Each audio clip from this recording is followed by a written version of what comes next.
본문의 말씀 신명기 16장 8절에서 12절 말씀 중심에서 77절을 지키라라는 제목으로 함께 말씀을 통해 은혜 나누기를 원합니다. 오늘 맥추 감사주일인데 제가 77절이란 말을 쓰고 있습니다. 사실 맥추절, 초실절, 77절은 동일한 절기를 이야기해 주고 있습니다. 보리를 추수하기 때문에 보리 맥자해서 맥추절 이렇게 구약시대도 그렇게 말씀을 하신 것으로 알고 있고 또 처음 열매를 드리기 때문에 초실절이다. 맥추절을 가리켜서 그렇게 말합니다.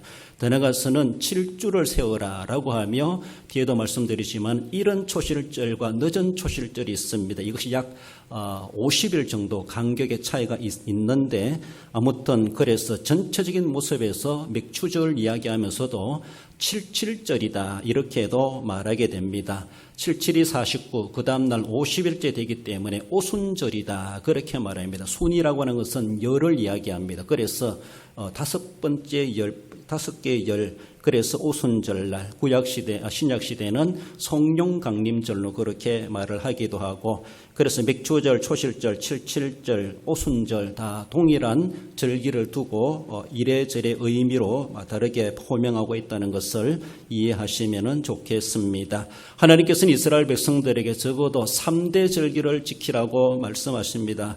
3대 절기는 6월절, 무교절이라고도 하죠. 그리고 맥추절, 수장절 이렇게 세 가지를 꼽게 됩니다. 다른 절기들도 여러 개 있는데 그런 것들도 철저하게 지켜야 되지만 적어도 이 세 가지만큼은 예루살렘으로 모여서 정한 장소에 모여서 온 백성들이 모여서 하나님께 보일지니라 보이면서도 빈손으로 보이지 말라라고 하며 거기에 절기에 맞는 예물을 준비하여서 적어도 1년에 3번은 그들이 국가적인 행사로 그렇게 모이게 되었다라고 말씀해 주고 있습니다. 다른 절기도 국가적인 행사이지만 그만큼 이 3대 절기는 가치와 권위와 비중을 두고 있다 이렇게 말하게 됩니다. 3대 절기를 지키지 않는 사람은 이스라엘 공동체에서 끊어짐을 당하리라 라고까지 말씀하시며 그만큼 중요하게 여기게 됩니다. 절기가 중요하다기보다 1년에 3대 절기를 지키고 다른 7대 절기를 지키면서 그들이 나는 하나님을 섬기는 백성입니다. 자신의 신앙을 하나님께 확인시켜 드리는 날이 바로 절기입니다. 그래서 절기를 지키지 않는 사람은 이미 그 사람은 하나님이 신앙에서 이탈된 사람이 아닌가, 이교에 빠진 사람이 아닌가, 우상 숭배하는 사람이 아닌가 그렇게 취급될 수가 있습니다. 그래서 적어나마 3대 절기만큼은 어떻게 하든지 출석을 해야 된다. 의미를 부여해 주고 있습니다. 그렇습니다. 그중에 맥추절, 오늘 우리는 77절로도 말하고 있는데 77절을 지키라라고 하는 것은 이 77절이라고 하는 것은 뒤에도 말씀드리지만은 이른 초실절과 늦은 초실절 사이에 49일 7주가 계산되고 있습니다. 7주라고 하는 이 상징적인 이 기간은 그 당시는 49일, 7이 49 날짜가 계산되겠지만은 상징을 무엇을 하고 있는가 하면 성도들의 신앙의 시작과 신앙의 마침을 이야기합니다. 이런 초실절은 우리가 중생하는 날이다 이렇게 의미를 부여해주고 있고 그리고 77이 49, 7주를 세는 그 기간 동안에는 성화되어가는 성도의 지상 성도 생활이다 이렇게 말합니다. 그리고 마지막 늦은 초실절에 실제적으로 맥추절을 지키는 그날에는 모든 단을 거두어서 하나님 앞에 드리는 늦은 초실절로 즉 77절 맥추절 오순절을 지킵니다. 그날은 우리가 영적으로 하나님께 영화롭게 되는 날이다. 천국에 들어가는 날이다. 그렇게 말하고 있습니다. 그래서 77절을 지킨다고 하는 것은 성도들의 지상 신앙생활 그 과정을 함축해서 말씀해 주는 것이 77이다 이렇게 말하고 있습니다. 그래서 우리가 지금도 영적으로 신앙적으로 77절의 기간을 우리가 오늘도 살아가고 있다 이렇게 말할 수 있습니다. 주님 앞에 부름받는 그날까지 주님이 오시는 그날까지 우리는 77의 삶을 우리가 오늘도 살아가고 있다. 그래서 얼마나 중요한 의미를 가지고 있는가라고 볼 수가 있습니다. 77절을 지키라라는 제안해 주시는 말씀 먼저는 77절은 첫 열매를 드리는 이런 초실절을 말씀해 줍니다. 8절에 보면은 너는 엿새 동안은 무교병을 먹고 일곱째 날에 내 하나님 여호와 앞에 성회로 모이고 일하지 말지니라. 사실 8절의 말씀은 무교절의 끝날을 이야기해 주고 있습니다.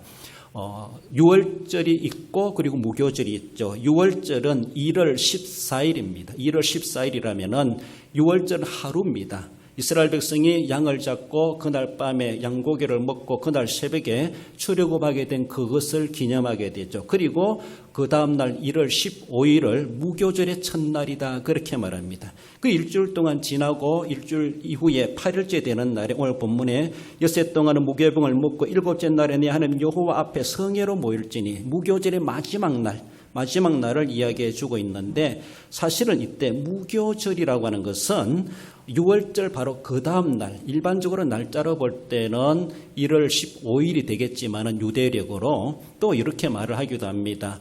6월절 지나 첫 번째 안식일 지나 그 다음 날이 그렇게 초실절이다. 이런 초실절이다. 그렇게 말하고 있는데 이런 초실절을 일반적으로 날짜로 볼 때는 1월 14일이 6월절이고 1월 15일이 이런 초실절로 상징적으로 그 날짜를 정해주고 있습니다. 그것은 그날의 첫 번째 보리단을 거뒀다. 이거 의미를 가지고 있습니다. 가정마다 집마다 보리 추수하는 날이 다를 수 있겠지만 일단은 6월절 다음 날, 즉 무교절의 첫날에 그날이 바로 보리 추수하는 첫 번째 날, 첫날이다. 첫 단을 거두는 그런 의미로 부여해서 이 날을 이른 초실절이다. 이렇게 말합니다. 가을에 씨를 뿌려가지고 봄에 추수하게 되는 보리단을 이야기하는데 보리단을 처음으로 나설돼서 베가지고 만물, 하나님 앞에 드리는 그 의미가 이른 초실절, 여기서부터 77절이 이제 시작되고 있다. 그렇게 말하게 됩니다. 이날부터 이제 7주를 세게 되는 것이죠. 그날부터. 그래서 그날의 시작의 날이 언제인가 이것이 너무나 중요한 것이죠. 그날부터 49일까지 지나게 되는 것을 볼 수가 있습니다. 첫 열매를 드린다 이 의미를 가지고 있습니다. 우리도 77절 맥주절을 지키는 것은 다르게 보면은 초실절을 지키는 겁니다. 하나님 앞에 이 해에 들어와서 처음으로 농경사회로 바라볼 때 첫 단을 하나님 앞에 가지고 와서 드리는 그런 의미를 가지고 있는데 첫 단을 드린다고 하는 것은 하나님의 주권 신앙을 가리키고 있습니다. 출애굽기 13장 2절에 보면은 사람이나 짐승을 막론하고 처음 난 모든 것은 다 거룩히 구별하여 내게 돌리라 이는 내 것이니라 하시니라. 하나님은 사람이든 짐승이든 오늘 본문에 와서는 곡식이든 식물이든 첫 단은 내 것이다. 무조건 하나님은 첫 것은 하나님께 드리라 그렇게 말씀하십니다. 하나님의 것이다라는 겁니다. 첫 것을 드린다고 하는 것은 앞으로 거둬들일 모든 것도 하나님이 주셨다 이것을 의미하는 겁니다. 그래서 첫 단을 드렸으면은 모든 것을 드리는 대표성을 가지고 있습니다. 첫 단을 내가 먹으면은 모든 것을 내가 다 꿀꺽 삼키는 거랑 똑같습니다. 하나님의 것을 도둑질하는 것이죠. 하나님의 것으로 인정하지 않는 것이죠. 그러나 다 안 드리더라도 첫 단을 거둬가지고 하나님 앞에 첫 것을 드리면은 하나님은 다 드린 것으로 인정하시겠다는 겁니다. 하나님의 주권을 하나님은 보고 싶어 하시는 겁니다. 그 사람이 이스라엘 백성들이 우리들을 향하여 하나님을 향한 하나님의 주권 신앙을 가지고 있는가, 주권 정신 사상을 가지고 있는가 하나님 그것을 원하시는 겁니다. 그래서 그들이 맥주절, 초실절을 지키면서 첫 단을 하나님 앞에 가지고 드리는 것이죠. 그래서 이미 출애굽기에서 말씀해 주시는 것은 사람도 맏아들은 내 것이다. 짐승도 초태생은 내 것이다. 하나님 무조건 모든 것의 첫 것은 하나님의 것으로 바치라고 말씀하십니다. 그 사람을 다 바칠 수 없기 때문에 레위 지파를 구별하여서 그들은 세상의 기업을 갖지 않고 하나님의 성전에 섬기는 자들로서 이스라엘의 맏아들 형식으로 레위인들을 구별하여 그렇게 구별하게 하셨던 것을 볼 수가 있습니다. 신명기 26장 2절에 보면 토지의 모든 소산의 만물을 거둔 후에 그것을 가져다가 택하신 곳으로 그것을 가지고 가서라고 말하는 여기서는 만물을 이야기하죠. 곡식도 마찬가지입니다. 생태계, 태에서 난 것 사람이나 짐승이 뿐만 아니라 우리가 씨를 뿌려 심고 뿌려서 거둔 것 만물, 처음으로 거두드린 만물은 하나님의 것이다. 구별하라고 말씀하십니다. 그렇습니다. 이것을 다른 표현으로 말하면 신명기 14장 22절이도 너는 마땅히 매년 토지 소산의 11조를 드릴 것이며 우리에게 익숙한 그 단어가 바로 11조죠. 이것이 바로 만물입니다. 초태생입니다. 맏아들입니다. 하나님의 것이다라고 하는 것을 인정하는 것이죠. 물론 10분의 1 그것만이 하나님의 것이 아니죠. 모든 10분의 10 모든 것이 하나님의 것이고 하나님이 주셔서 우리가 누리고 있는 겁니다. 우리 모든 소득의 전체는 하나님이 주인이십니다. 그것을 내가 신앙으로 표현하는 것이 10분의 1을 만물을 초태생을 마다들을 만물을 첫 단을 11조를 드리는 것으로 하나님은 우리의 마음과 신앙을 인정하시겠다라는 겁니다. 그러나 11조를 드리지 않으면 만물을 드리지 않는 것이고 초태생을 드리지 않는 것이고 하나님의 것으로 인정하지 않는 사람이다라고 그렇게 하나님은 취급하시겠다라는 겁니다. 그래서 이들이 7.7절 맥주절을 지킬 때에 하나님 앞에 초실절 처음으로 거둬들인 것을 하나님의 것입니다 라고 첫 단을 하나님 앞에 바치는 것처럼 오늘 우리가 일상적인 삶 속에서 매달마다 소득이 있고 우리 수시로 소득이 생기는 것에 대해서 하나님의 것입니다. 열의 하나를 구별하여 바치는 것은 이스라엘 백성들이 초실을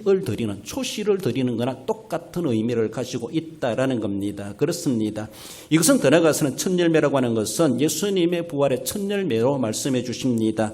고린도전서 15장 19절에 보면은 그러나 이제 그리스도께서 죽은 자 가운데서 다시 살아나사 잠자는 자들의 첫 열매가 되셨도다. 우리의 드리는 이 초실이라고 하는 이 감사의 예물을 가리켜서 예수님의 부활에까지도 연결시켜서 사도 바울은 우리에게 설교해 주고 있습니다. 예수님께서 우리의 모든 죄를 구속하시기 위해서 십자가 달려 돌아가시고 죽으시고 무덤에 장사되셨다가 말씀하신 바대로 사흘 만에 사망 근세 깨뜨리시고 부활하셨습니다. 예수님이 부활하신 것을 가리켜서 사도 바울은 잠자는 자들의 첫 열매가 되셨도다라고 말씀하십니다.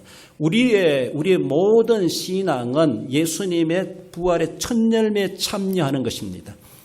예수님 첫 번째 부활이 우리가 두 번째 부활이요. 그런 것이 결코 아니라는 것이 우리의 부활하는 것도 우리의 부활이 두 번째 부활이 아니라 예수님의 첫 부활에 예수님 부활에 우리가 참여하는 겁니다. 그래서 예수님 생명 내 생명 따르는 것이 아니라 나중에 우리가 죽었다가 나중에 부활할 때는 예수님의 생명에 연결된 내 생명이 이어져 가는 겁니다. 그렇습니다. 그러므로 모든 절기의 뿌리는 6월절에 뿌리하고 있다. 이렇게 말하는 것처럼 모든 존재의 뿌리는 하나님의 주권이 있습니다. 모든 존재의 뿌리는 하나님의 주권에 뿌리하고 있습니다. 모든 절기의 뿌리는 6월절에 뿌리하고 있습니다. 6월절에서부터 계산이 되어지고 날짜가 계산되어지고 모든 정신이 거기에서 애굽 땅 정도였던 곳에서 여기에서부터 절기가 시작되는 것입니다. 세상에 존재하는 내게 있는 모든 것, 그 모든 것은 하나님의 주권, 하나님의 주인의 거기에서부터 뿌리를 하고 있고 내게로까지 연결되고 있다 이렇게 말할 수가 있습니다. 우리의 부활과 우리의 생명도 마찬가지. 우리의 생명은 예수님의 부활의 생명에 우리를 뿌리를 하고 있다는 것이죠. 주님의 부활과 내 부활의 뿌리가 다른 것이 아니라는 것이죠. 그러므로 내가 부활할 것이라 부활의 신앙을 가지고 있는 것은 예수님의 부활을 믿기 때문에 그 부활의 신앙을 가지고 있는 겁니다. 우리 스스로가 부활되는 것이 아닙니다. 주님의 부활에 참여함으로 우리도 영생의 부활을 갖게 되는 것입니다. 잠자는 자들의 첫 열매가 되셨도다. 첫이라고 하는 것은 가장 먼저다. 순서적인 모습이 있겠지만 그만큼 귀하다. 그리고 또 그만큼 어떠미다. 그만큼 다른 것으로 비교할 수 없을 만큼 그것을 의미해 주기도 하죠. 그러므로 우리의 부활과 우리의 신앙, 우리의 생명은 예수 그리스도의 부활에 뿌리를 하고 있다라는 것입니다. 그러므로 11조를 드리지 않으면 하나님의 모든 것을 다 안 드리는 것 똑같고 만물이나 초실을 하나님 앞에 드리지 않으면 모든 농산물들, 모든 추수물을 하나님께 안 드리는 거랑 똑같고 내가 하나님 앞에 예수 그리스도의 십자가의 부활의 신앙을 갖지 않는다면 우리 신앙도 뿌리 없는 신앙이나 똑같고 그것은 구원받을 믿음이 아니다라고 말할 수가 있습니다. 그러므로 첫 열매라고 하는 것이 얼마나 귀한지 몰라요. 구약시대는 농경사회 속에서 농사하는 그런 소재물을 가지고 소재를 가지고 말씀해 주겠지만 오늘에 와서는 11조란 단어로 말씀해 주고 우리의 신앙 생활이 예수님의 부활의 첫 열매에 참여해가는 부활의 신앙에 관련되고 있다라는 겁니다. 우리가 7.7절을 지키고 맥주절을 지키고 초실절을 지킨다. 오늘 우리가 절기를 지킨다고 하는 것은 예수님의 부활의 신앙에 우리의 뿌리를 다시 확인하는 겁니다. 내 신앙의 절기의 신앙은 예수님의 십자가, 예수님의 부활의 신앙을 내가 확인하고 있습니다. 확인합니다. 그 신앙을 내가 가지고 있습니다. 하나님 앞에 그 신앙을 고백하고 보여주는 것이죠.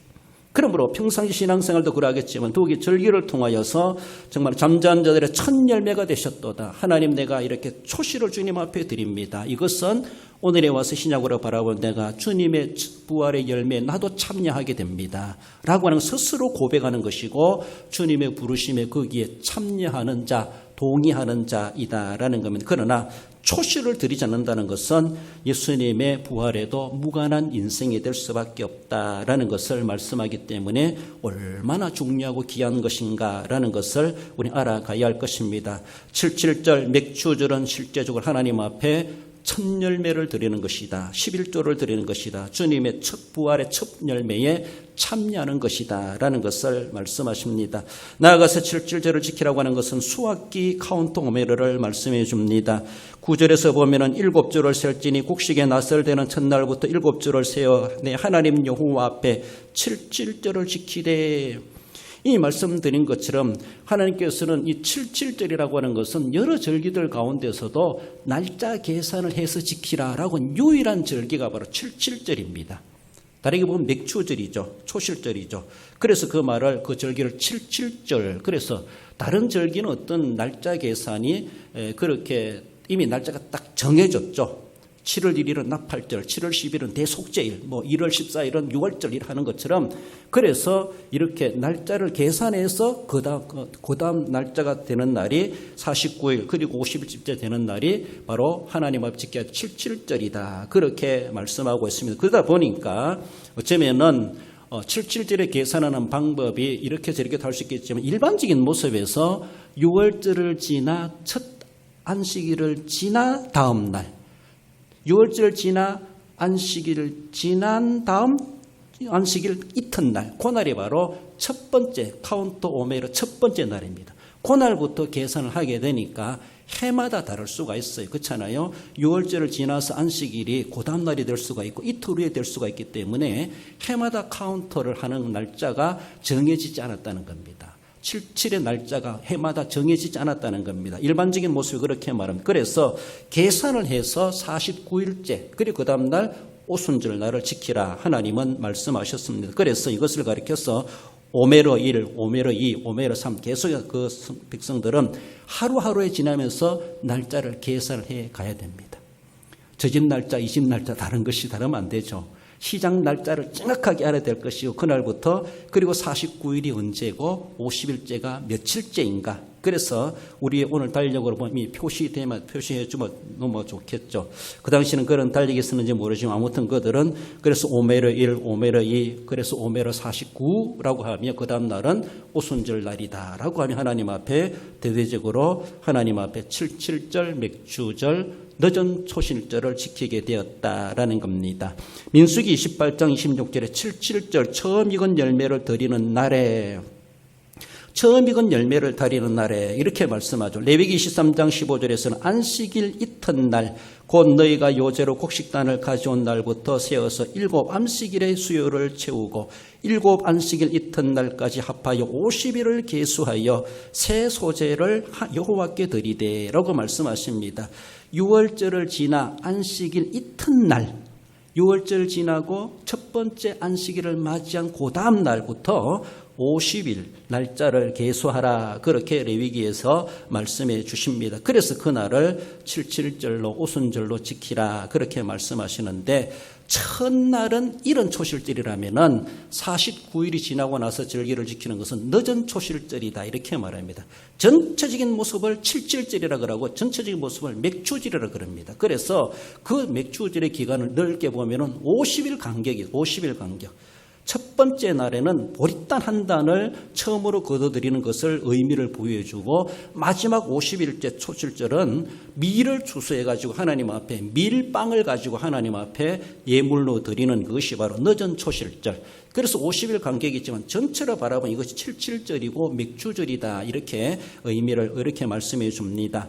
본문에서 말해주는 것은 그래서 오멜이라 그러죠. 오메르라고 하는데 오미라는 말은 단이란 말입니다. 단. 그래서 우리가 보리단, 볕단 이렇게 단을 묶죠. 채소도 단을 묶고 파도 단을 묶고 이렇게 하는 건 다발. 이 다발이라는 말에서 유래되었는데 오메르라는 말, 오메르. 그래서 성전에 바치는 보리단을 의미하기도 하는데 첫 번째 보리단을 드릴 때 1번 오메르 이렇게 말합니다. 그래서 마지막에는 50일째 될 때는 그때는 밀을 추수하기 때문에 밀을 가지고 하나님 앞에 늦은 초식절 추수를 드리게 된다. 이스라엘 백성들의 농경사의 배경으로 말하면 그렇게 말하고 있습니다. 카운토 오메르는 전체적으로 말씀드린 것처럼 성도들의 신앙생활을 이야기합니다. 지상신앙생활을 의미해주고 있습니다. 그래서 하루하루를 세어갑니다. 언제까지? 주님 오시는 그날까지. 내 생명 끝나는 그날까지. 내 생명 끝나는 그날이 내가 늦은 초실절로 하나님 앞에 드리는 날입니다. 주님 오시는 그날이 우리 모든 것을 다 통틀어서 하나님 앞에 드리는 그날이 바로 주님의 재림의 날이다. 그렇게 말합니다. 그래서 상징성을 가지고 있습니다. 우리는 77절, 이런 77이 49, 이 하루하루를 손꼽아 살아가는 이 삶이 성도들의 지상생활, 구원서중으로 바라보면 성화되어 가는 과정이다. 이렇게 말합니다. 그래서 오메르 날짜가 다 끝나는 그때는 영화의 단계에 들어가는 것이고 주님을 만나는 날이다. 그렇게 말을 하게 됩니다. 그렇습니다. 사도행전 1장 4절에 보면 사도와 함께 모여서 그들에게 분바에 이르시되 예루살렘을 떠나지 말고 내게서 들은 바 아버지께서 약속하신 것을 기다리라고 말씀하십니다. 예수님께서 기다리라고 말씀하셨습니다. 우리의 신앙생활은 기다림의 신앙생활입니다. 무엇을 기다립니까? 구약시대 성도들은 예수님의 초림을 기다렸어요. 메시아를 보내주소서, 메시아를 보내주소서. 그 기다림을 향한 오실 메시아를 그들은 내다보면서 그 오실 것이다, 오실 것이다. 이것이 그들이 가지고 있어야 될 믿음이었습니다. 그래서 메시아 오기를 그렇게 기다리면서 메시아 보내주시기를 간구했던 것이 구약 성도들의 신앙의 모습이었다고 볼 수가 있죠. 예수님이 이제 초림하셔서 메시아가 오셔서 사역 끝내서 떠나가시면서 제자들에게 또 말씀하십니다. 기다려라. 무엇을?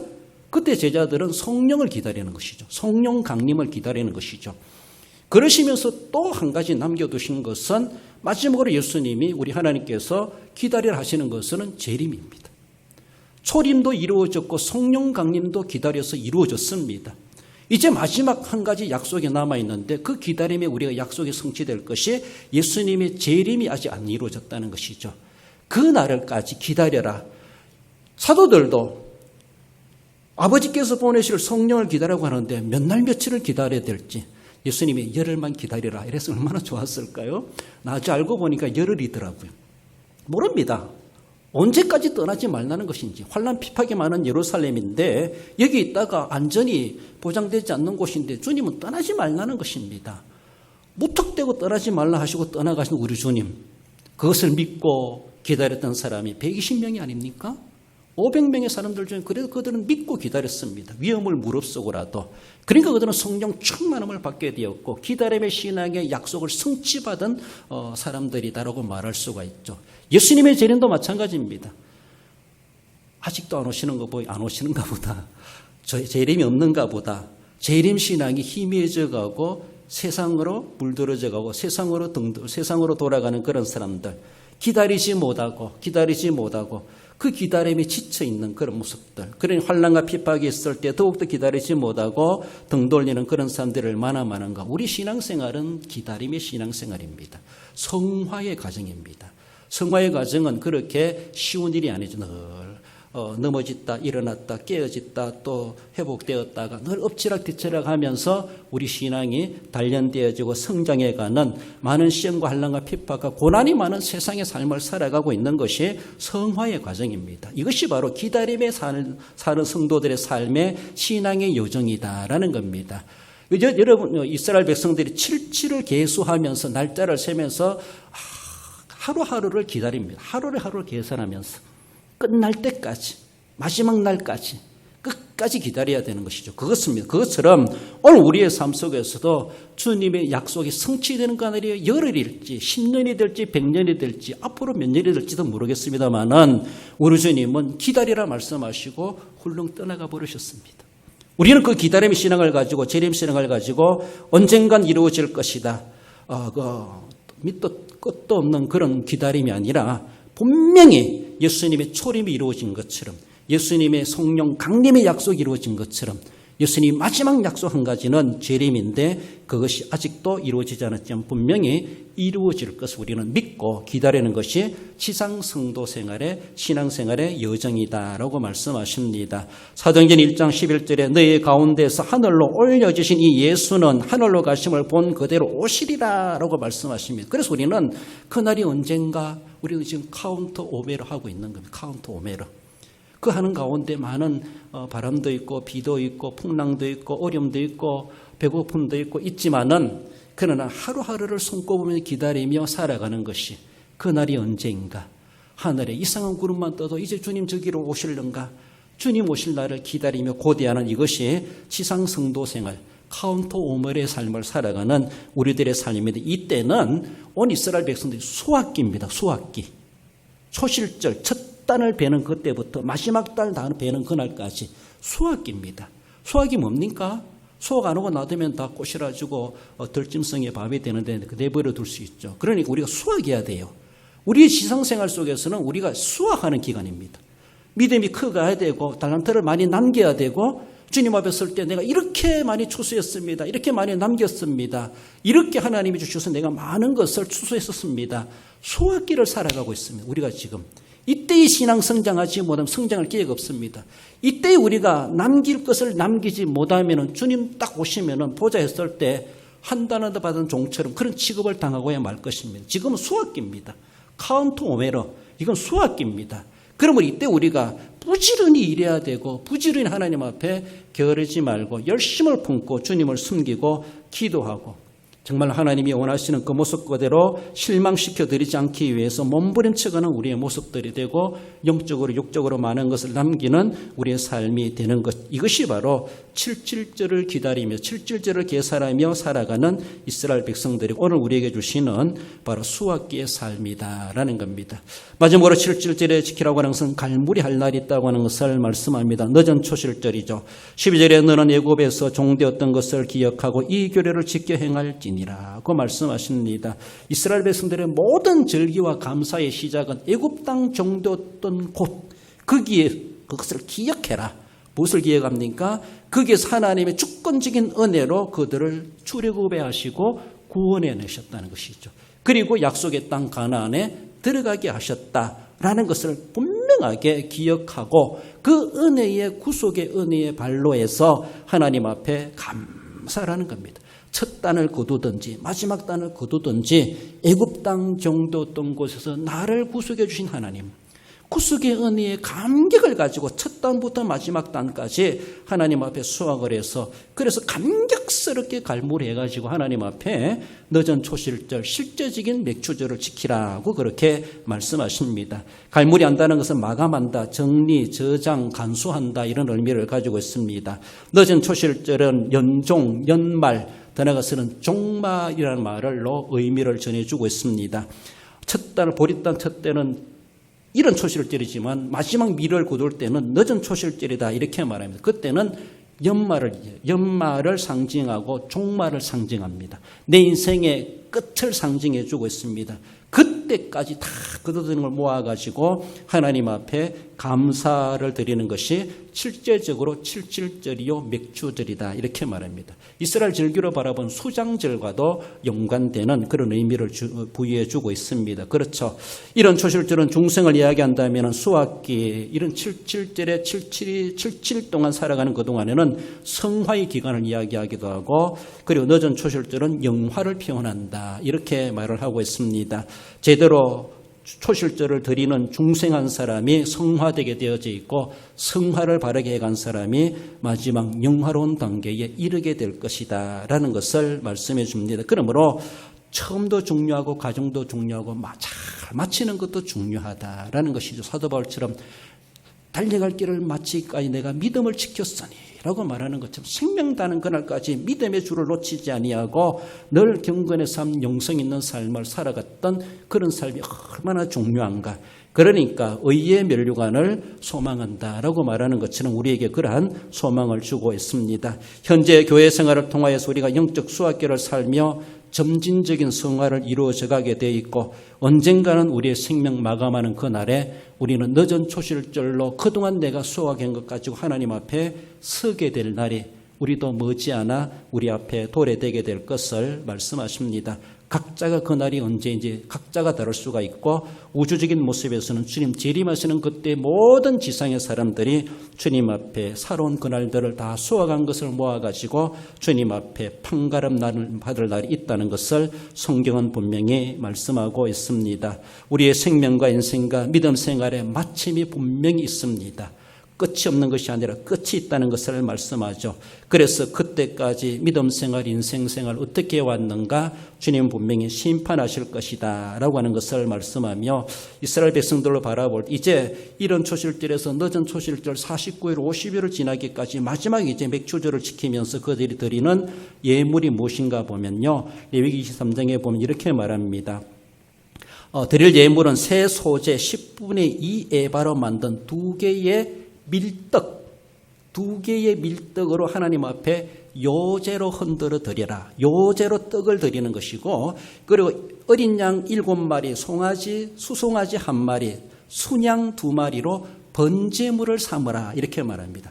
그리고 수염소 1마리로 속죄제로 드리라 그렇게 말씀합니다. 어린 순양 2마리로 하목제물로 드리라 이렇게 말합니다. 마지막 늦은 초실절, 즉 맥추절을 지키면서 이들이 드려야 될 재물이 얼마나 많습니까? 그렇잖아요. 떡도 2덩이 있어야 되고 양도 7마리 잡아야 되고 송아지도 1마리 잡아야 되고 수양도 2마리 잡아야 이게 번제입니다. 속죄제로는 수염소 1마리를 잡아야 됩니다. 하목제물로는 어린 순양 2마리를 잡아야 됩니다. 오늘 감사 예배를 얼마나 드렸습니까?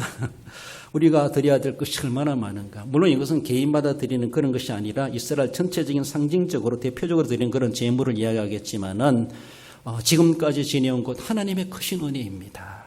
뿐만 아니라 앞으로 반년간 살아갈 날들에 대해서도 지금까지 베푸신 은혜처럼 그 은혜 없으면 난 살아갈 수가 없습니다. 그러니까 이들은 아낌없이 짐승이든 곡식이든 어떤 제사의 종류이든 하나님이 소제로 드리라, 번제로 드리라, 속죄제로 드리라, 하목제물로 드리라 여러 제사의 형식에 따라서 이렇게 하나님 앞에 이렇게 제물로 드리라고 했던 것처럼 하나님 앞에 그들이 늦은 초실절 그날에 대대적으로 이렇게 맥추절을 지키게 되었다라는 것을 말씀하십니다. 그러므로 아낌없이 하나님 앞에 감사함으로 드리는 우리의 삶이 되어야 될 것을 말씀합니다. 심고 뿌렸으면 거두고 시작이 있으면 마침이 있고 수고했으면 보상이 있다고 하는 것이 당연한 것입니다.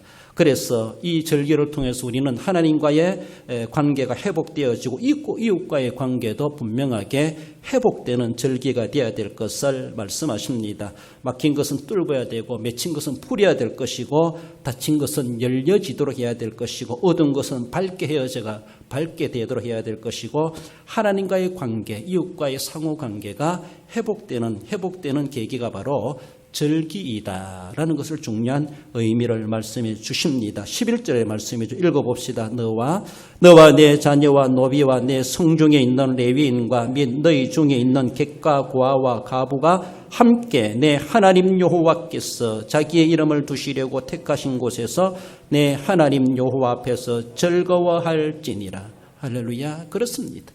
이웃과의 관계 회복이 하나님과의 관계도 이루어진다라는 것으로 말씀해 주십니다. 하나님과의 관계가 원만하다면 이웃과의 관계에서도 객이든 고아이든 레위이든 가부든 어떤지 돌아보고 니건 내 것 없이 그렇게 함께 절기를 통하여서 회복되고 관계가 이루어져야 될 것을 절기 정신으로 우리에게 말씀해 주십니다. 이런 우리의 절기에 영향력 있는 삶이 되어야 될 것을 말씀하십니다. 말씀을 맺습니다. 우리 성도 여러분, 하나님의 주권 신앙으로 영육의 첫 열매로 하나님 앞에 우리는 감사할 수 있어야 될 것입니다. 내가 드리는 첫 단, 첫 열매 11조 하나님의 것이로입니다. 하나님이 주인이십니다. 하나님이 주셔서 내가 지금까지 살아왔습니다. 앞으로도 하나님이 주심으로 내가 살아갈 수 있습니다. 모든 것이 하나님이 주인이십니다. 하나님의 주권 신앙의 표현으로 우리가 이렇게 맥주주를 지킨다라는 것을 기억해야 할 것입니다.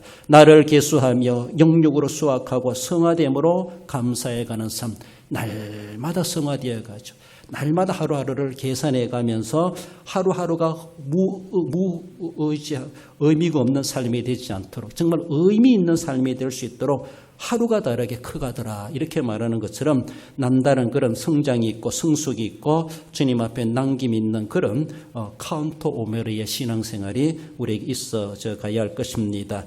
영육의 갈무리를 통해서 구속의 은혜를 우리는 늘 감사하며 모든 감사의 근원은 구속하심의 은혜에 기원하고 있다라는 것을 기억하며 날마다 구속의 은혜 확신과 감격을 가지고 주님 앞에 범사에 감사해 가야 할 것입니다. 기다림의 신앙생활로 하나님의 나라를 소망하며 인내를 가지고 주님의 약속의 성취하심을 이루어 가시는 것을 믿고 그래서 하나님의 약속대로 그 은혜와 복을 누려가시고 승리생활에 가시는 우리 모든 성도 여러분들 되시기를 주님의 이름으로 축원드립니다. 기도하십시다.